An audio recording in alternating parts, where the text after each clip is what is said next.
और आपको याद होगा कि दिल्ली में भी जब धमाके हुए थे कुछ दिनों पहले, उस वक्त भी बाकायदा इंडिया गेट के चिल्ड्रंस पार्क में बॉम्ब रखा गया था।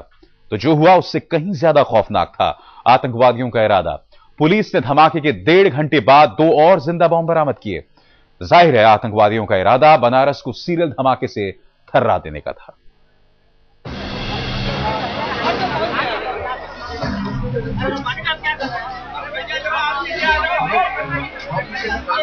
वाराणसी का शीतला घाट,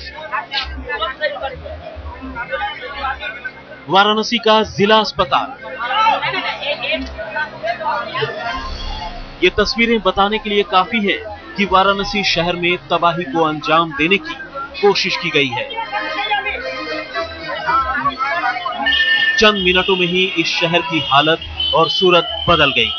शीतला घाट पर पुलिस वाले तलाश रहे हैं सुराग। कुछ लोग हैरान से खड़े हैं, आखिर ये हो क्या गया?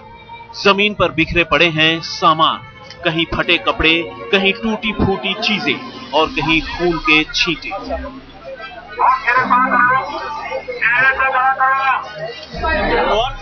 जिला अस्पताल में जख्मियों की तादाद बढ़ती ही जा रही थी। जो लोग मरहम पट्टी करवाकर ठीक हो गए, वो तो खुद को किस्मत वाले ही मान रहे हैं। बिस्तर पर बैठने तक की जगह नहीं थी। धमाका हुआ तो किसी को कुछ भी समझ में नहीं आया। जिसे जिधर भागने का मौका मिला वो उसी तरफ भागा। पूरे वाराणसी शहर में खलबली मच गई।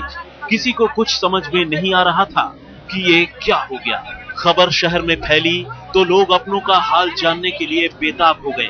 कोई शीतला घाट की तरफ जा रहा था तो कोई शीतला घाट से अस्पताल की तरफ भाग रहा था।